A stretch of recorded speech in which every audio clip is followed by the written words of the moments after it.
Fala pessoal, vamos aí para o capítulo 5, né?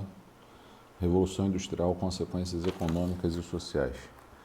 A gente já viu aí que a Revolução Industrial acontece na Inglaterra do século XVIII, a gente já viu que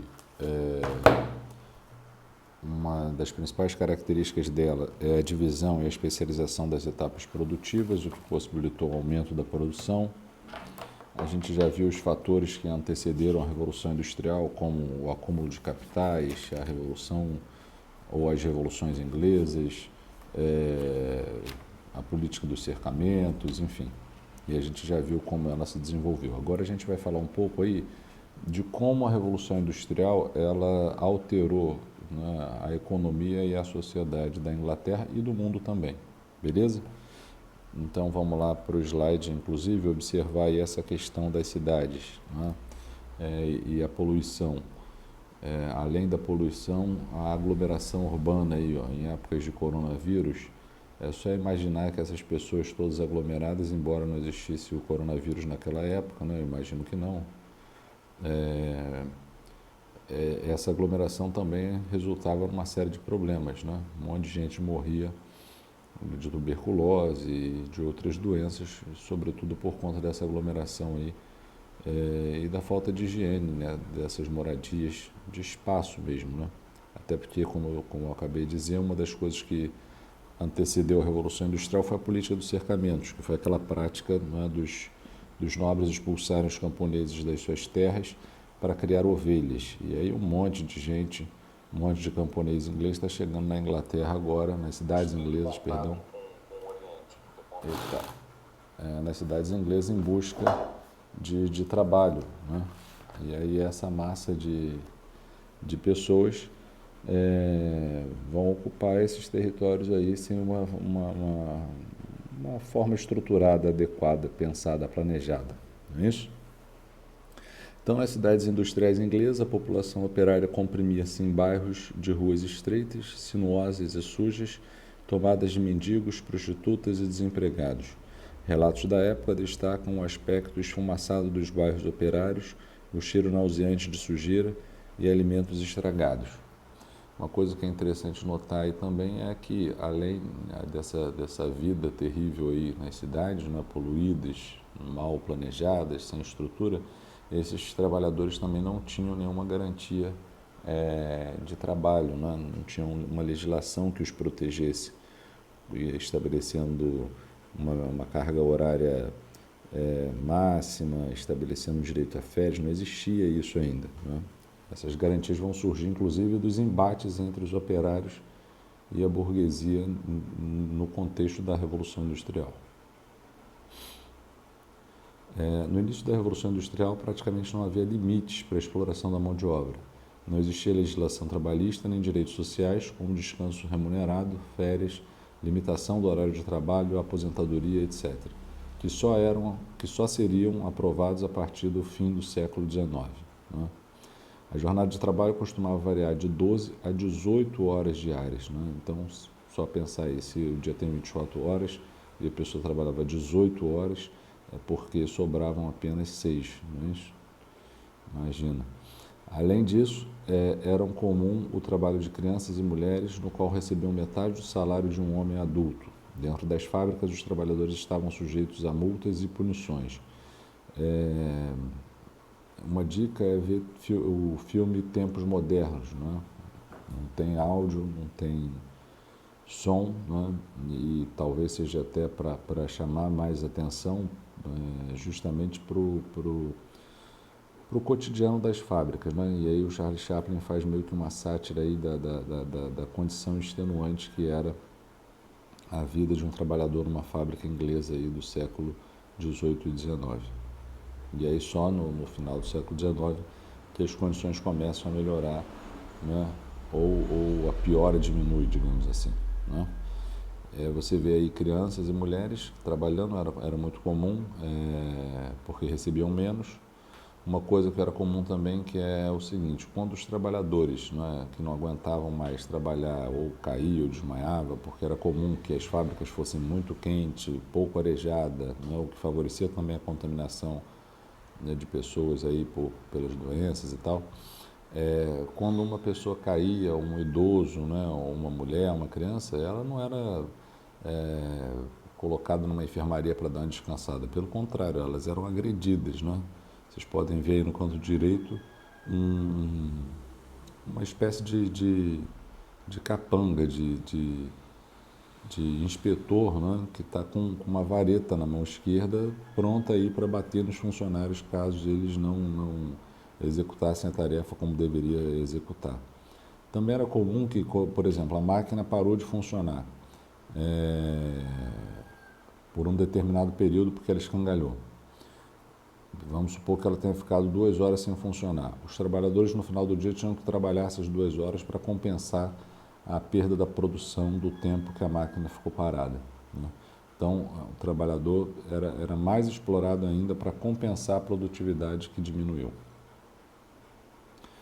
Só que houve um momento em que os trabalhadores, obviamente, eles não vão aceitar mais essas condições de trabalho tão degradantes, né? Isso até fala no livro de vocês, na página 41, do ludismo, do movimento ludita ou ludismo e do movimento cartista ou cartismo, né? Que são 2 movimentos que aconteceram no finalzinho do século XVIII, início do século XIX, perdão, que mostra, né, a luta dos operários ainda meio que de forma desorganizada para buscar melhores condições de trabalho, né? O ludismo era um movimento já mais agressivo e o cartismo, digamos assim, mais pacífico, né? O ludismo é um movimento de quebra das máquinas. Isso já vai se dar, sobretudo, na transição da primeira para a segunda revolução industrial, quando as máquinas vão ser cada vez mais utilizadas, substituindo a mão de obra humana, né? E aí, se as cidades inglesas já estavam lotadas nos primeiros anos da Revolução Industrial, à medida que a Revolução ia se ganhando forma, ampliando, né, se desenvolvendo e passando já para fases mais modernas, mais gente ficava desempregada, porque as máquinas iam substituindo os trabalhadores. E aí esses trabalhadores começam a ver nas máquinas, não é, uma espécie de inimiga. E aí saíram entrando nas fábricas armados de marretas, de ferramentas para destruir essas máquinas. Beleza? Porque viam nas máquinas uma espécie de inimiga.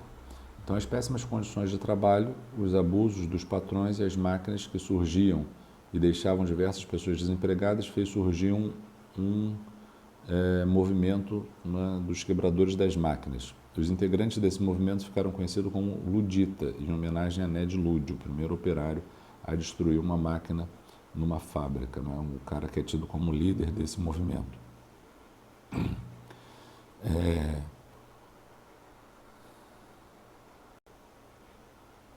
Um outro movimento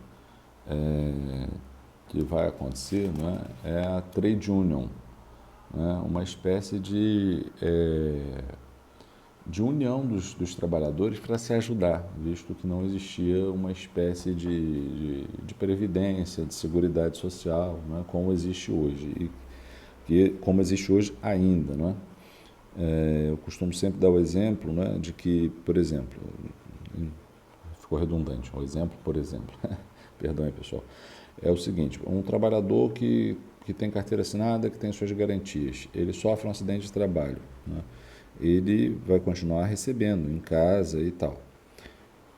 Esses trabalhadores, eles não tinham essas garantias. Se ele sofresse um acidente na fábrica, ou o cara ia trabalhar sem a mão, ou então o cara ia pedir esmola na rua, né? Não ia ter uma aposentadoria, beleza? E aí os próprios trabalhadores que vão ter que se organizar em busca de melhores condições de trabalho, beleza? Então, com as transformações produzidas pela Revolução Industrial, os operários passaram a se reunir em associações chamadas trade unions, ou sindicatos, como passaram a ser conhecidas. Essas associações tinham como objetivo organizar as lutas dos operários por melhores condições de trabalho e maiores salários.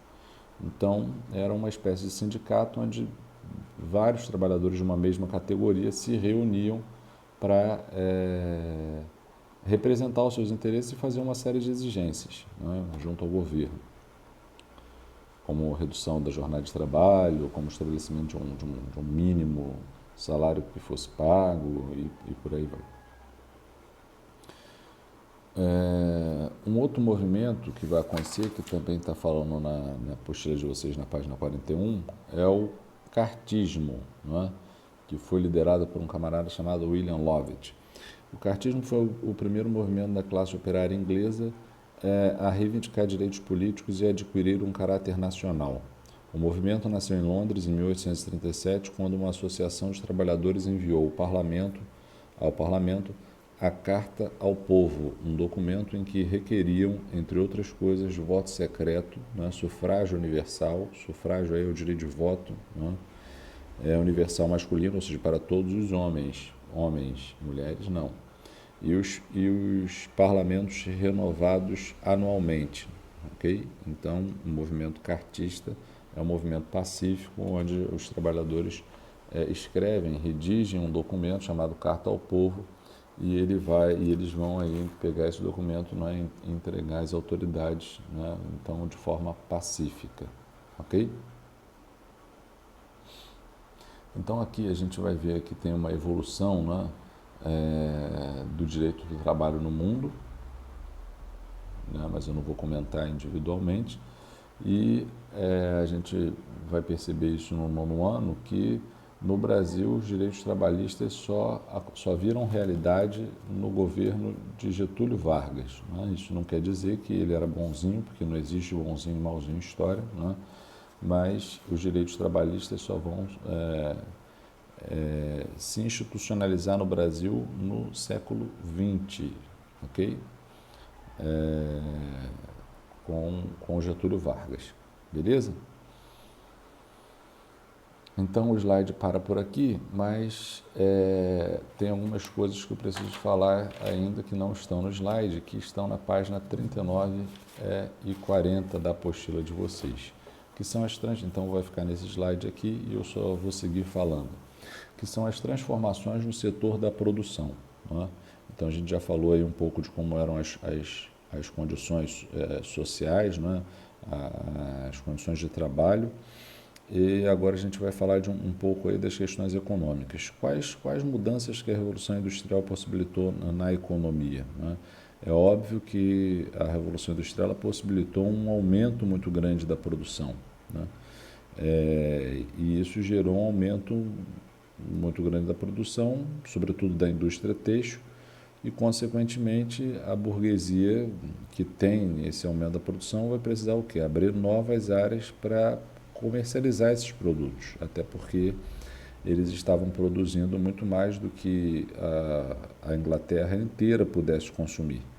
Então, à medida que a Revolução Industrial se expande, esses países industrializados, a Inglaterra, a França e depois a Alemanha, vão buscar cada vez mais áreas no mundo, né, sobretudo na África e na Ásia, para que eles pudessem escoar essa produção, para que eles pudessem vender essa produção, né?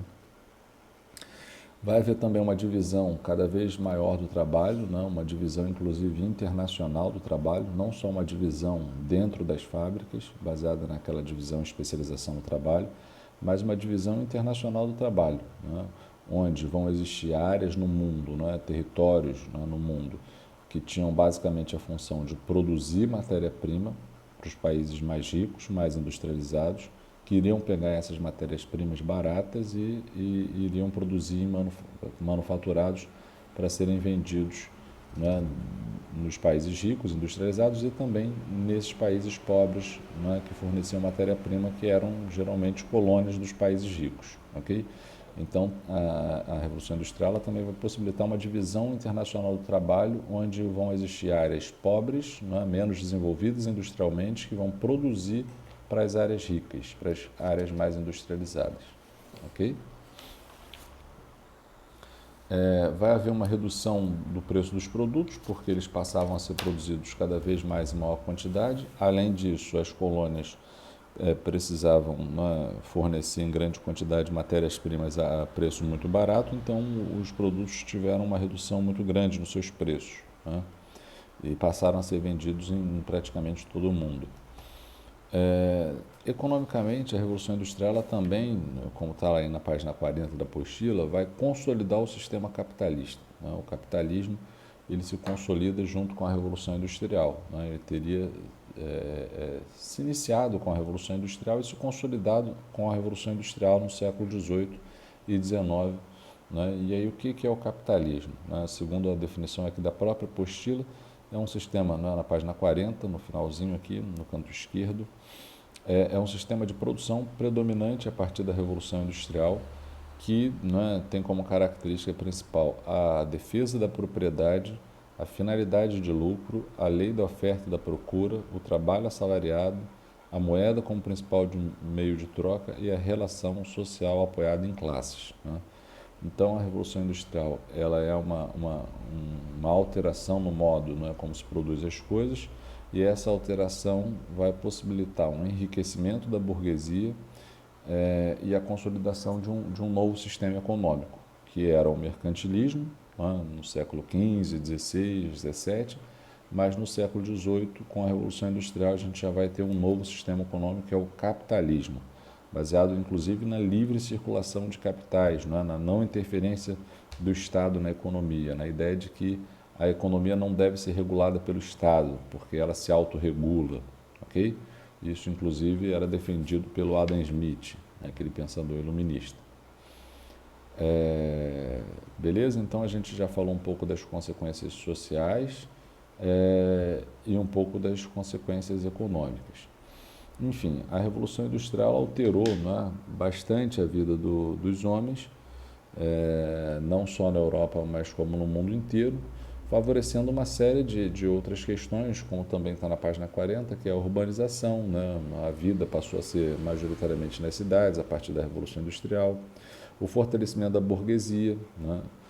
A diferenciação cada vez maior da sociedade com base no critério da renda, né?